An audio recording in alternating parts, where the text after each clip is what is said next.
Good evening, everyone. This is your man Webb. I hope everybody had a great day today. I hope that you were conquering and kicking butt with all your challenges that you set for yourself earlier this morning, and had a good day. I hope it was full of beauty, love, and I hope that you had a great amount of peace of mind out there today. I'd like to thank you for your attention. Tell everybody, all your friends, family about me. Tell them to subscribe to the channel, hit comments, because I would love to get better at this. I've been waiting a long time. I've been lazy on this. So I really, really would like to help. I honestly believe that the world is just filled too much with oppression, negativity. It's just ridiculous. We need a little bit more kindness, and we need more comforters inside this world. Just way too much static, way too much noise. Let's let the beauty, love, and peace of mind people come out and be victors for a little while. Because I honestly believe there are a lot of people out there are broken to the point where they don't know up or down and have to wear masks every single day so they don't get found out. Let them know that it's okay to be vulnerable in front of other strong people. It's all right. Even the strongest have their moments of fatigue. And carrying on from that, I have a bit of a confession to make. And I'm going to be transparent with you this evening so I can maybe help somebody else. For past 2 or 3 years, I had lost my way on my journey. Fought depression, anxiety, suicidal thoughts, took me down to an abyss that I hadn't been in a long time. And I didn't even know myself. Even my inner circle was very, very worried about me. I had a couple of friends knock on my door when I didn't show up for an event, and that love that they showed me began my journey of climbing out of that abyss. I'm a big reader. I love reading. I love biographies, autobiographies, especially people who have gone through things and climbed up out and moved forward with their lives. I love motivational videos on YouTube. I'm always constantly on YouTube, listening to the likes of Mr. Les Brown, Dr. Eric Thomas, a really strong cat, Dr. Jordan Peterson, T.D. Jakes. And I listened to these cats, and I started to pick bits and pieces out of what they were saying. And I would listen to them over and over and over again. Come on, Webb. Get up, rise up. And I put together bits and pieces of these gentlemen and began to have my own concept and philosophies by what they said to help me, raise up and climb out. There were some days that I could not unvelcro. It was hard for me. It's not that I didn't. It was hard for me to unvelcro myself out of my bed. And when people say depression is physical, I used to didn't believe that. I do now, that's for sure. It was a living hell. However, I'm still here and started doing my research and really listening. At what I do for work, I had to put on a mask for my patients, not to let them see me in such a pitiful state, a horrible state. I did it. I rose above, and again, I'm still here. So I wanted to throw a few concepts, at you that helped me began to get my journey and start coming out of that abyss. The very first concept that I like, that way of thinking, is wash your face. Like with anything, we take showers, we take baths, and we wash off the day that that just happened. Washing, if you're in construction or if you're just in an office, you have to wash off and get all that crud off. Metaphorically and spiritually, washing your face as such is wash your face of the past. If you're still stuck in the past, it is absolutely destroying the present. And a quote that I learned was, wash your face so it does not pollute your present so you can get on with your future. Got to get rid of the past. You cannot. I found myself, let me keep this in an I statement.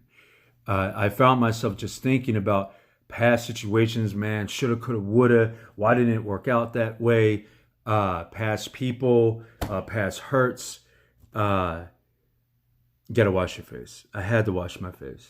I could no longer keep living in that past and making mega cities, not just pitching a tit. I mean, I built cities and living in my past that I was very disappointed in. So I literally, some people think I'm a little crazy when they find me doing this. I visualize me wanting, living water underneath my hands and then washing my face and just throwing it out. And people have asked me, Webb, what are you doing, bruh? I'm like, I'm washing my face, man. I'm thinking about the past a little bit too much. So let me get down with that, and so it doesn't pollute my present. That helped me out. Ritual stuff like that, I'm down with. So to better help me, I had to really wash my face of the past. Sometimes I do find myself reaching back in there and, what if and all that what if stuff. And I immediately, no, can't do it.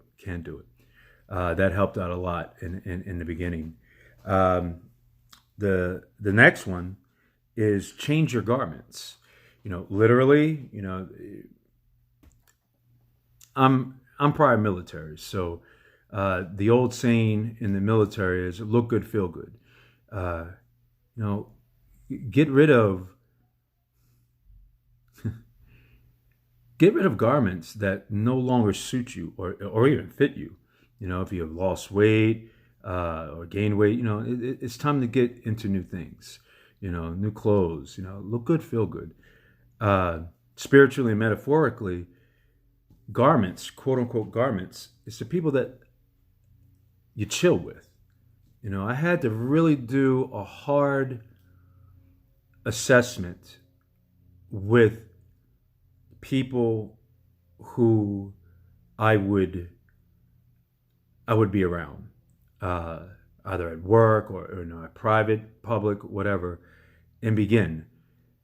I have come to believe, and I always repeat this even to my patients, man, the 5 people that you most chill with will directly relate to your success or failures in life. So you got to change your garments. Who you chill with, do they uplift you? Or does the impending doom of doubt, anxiety, aggravation come on you when they're around?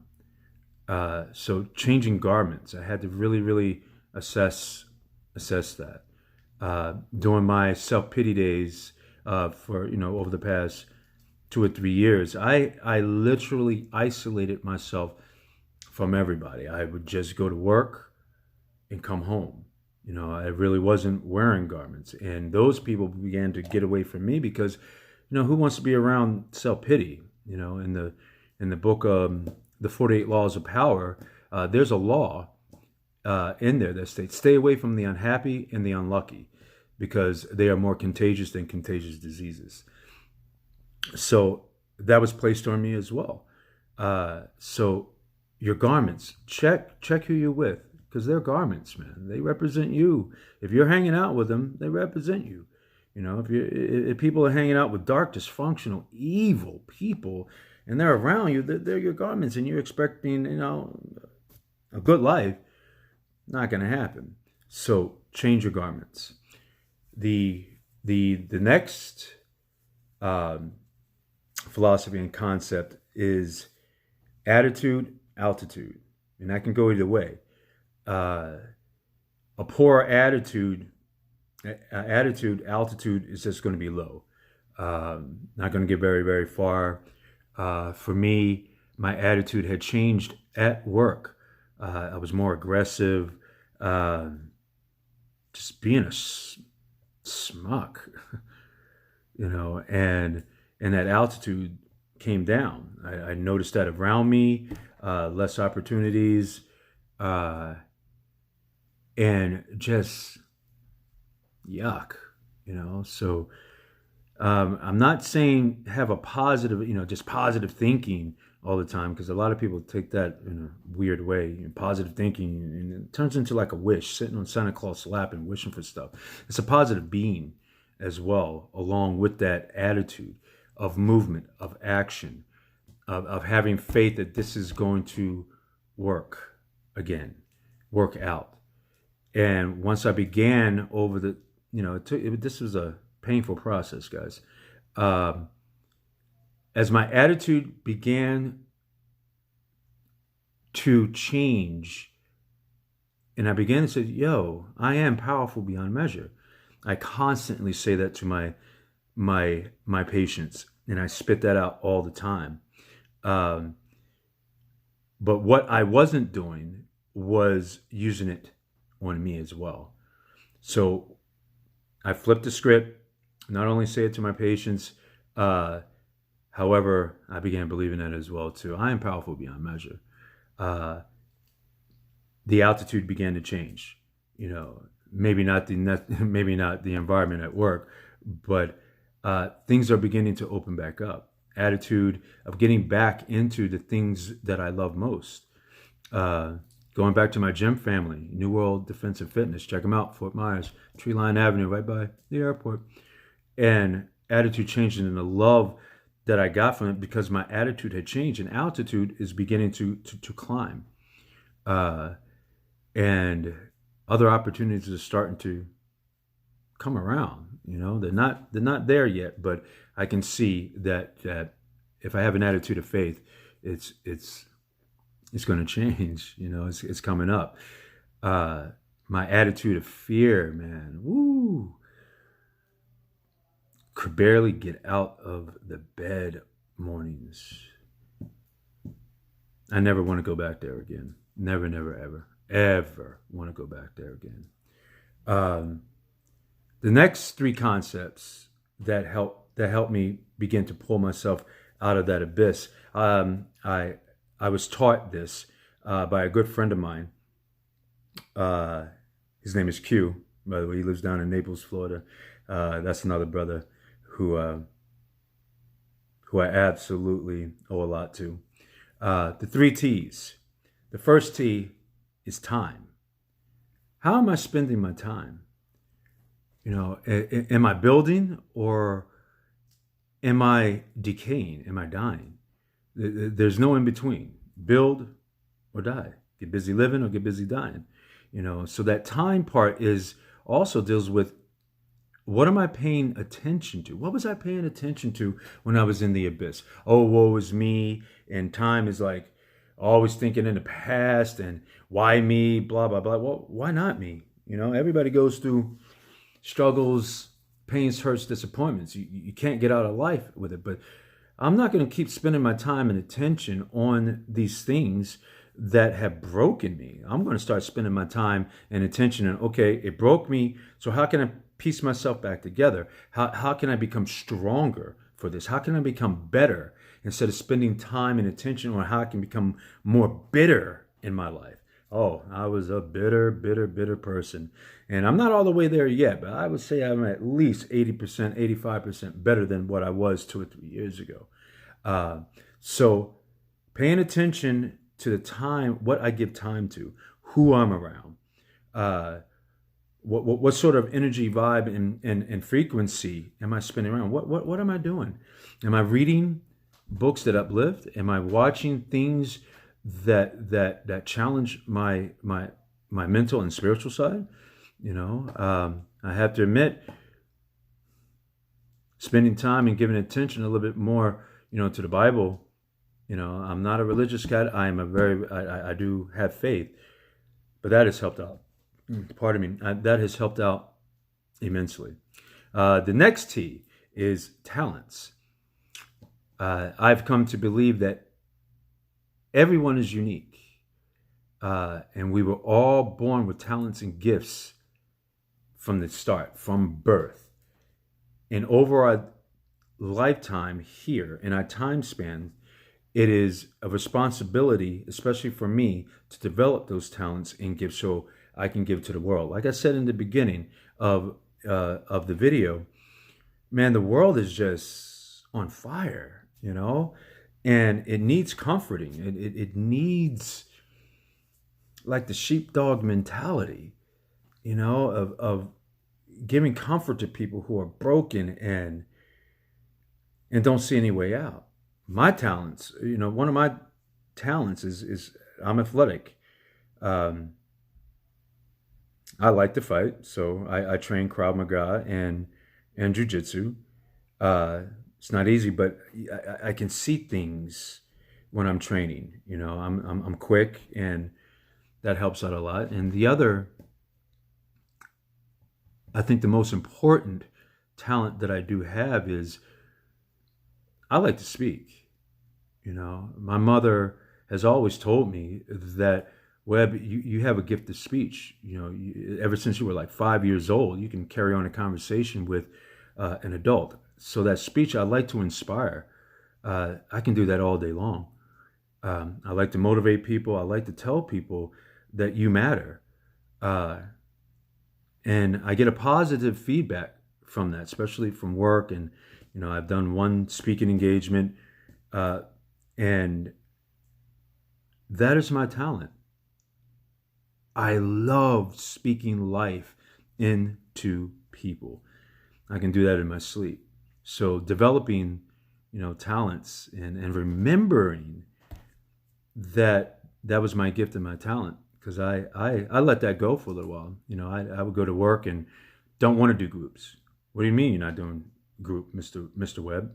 Nah, we're just going outside. Bitter. And what I did was I robbed people of me in giving them their turn to get spoken to with life instead of death. So that's a done deal. I'm over and done with that. So I'm giving every group I can, and developing and remembering that talent. The third T is treasures. You live long enough, you're going to accumulate treasures.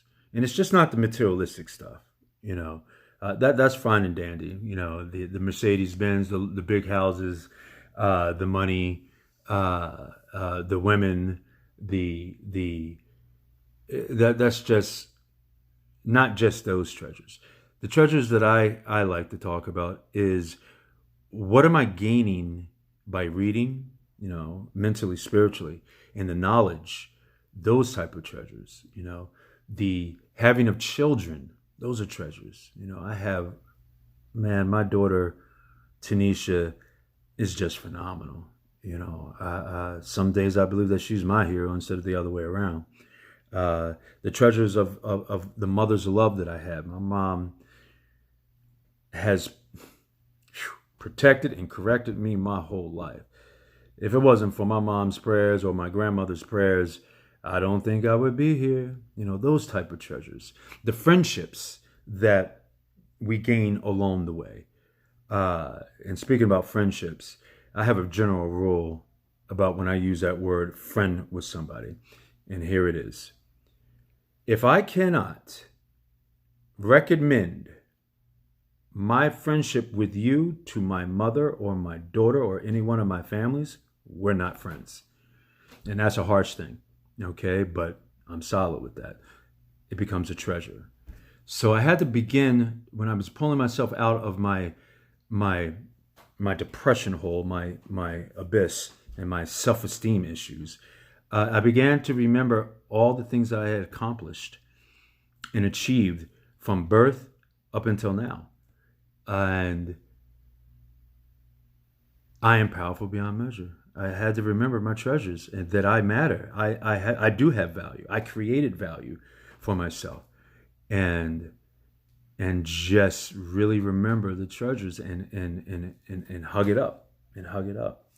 So Again, these are the concepts that I pieced together from, and I like to call them mentors.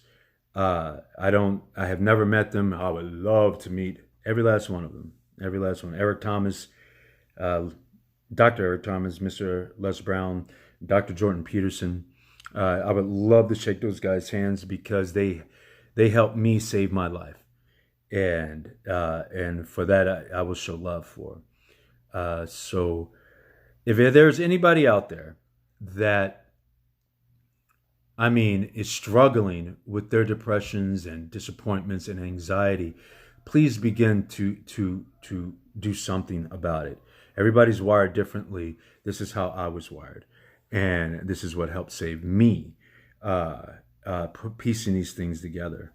Like always, I like to end my conversations with you with a quote, and I read this at least once a day.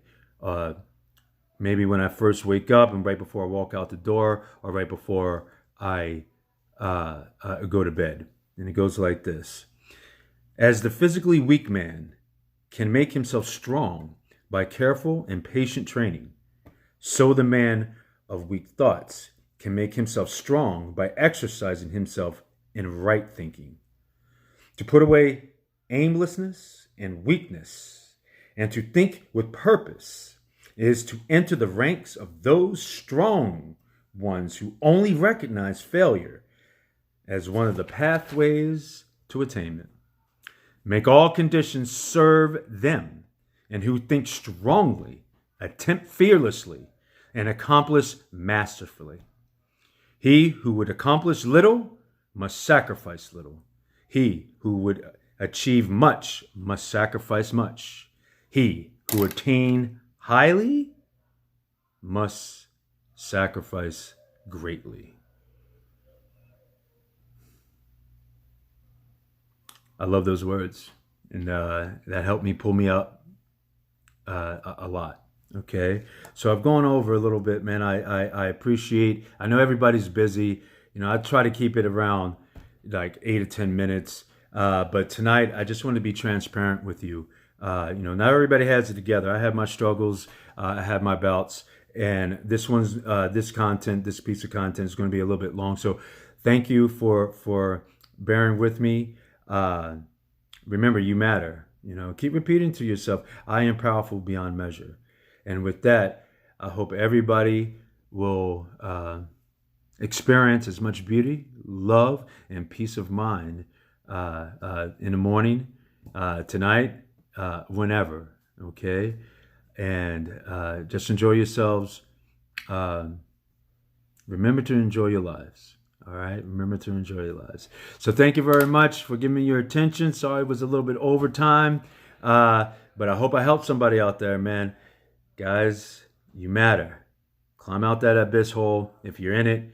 Depression, if you're in it. Any struggles, whatever. Hey, you.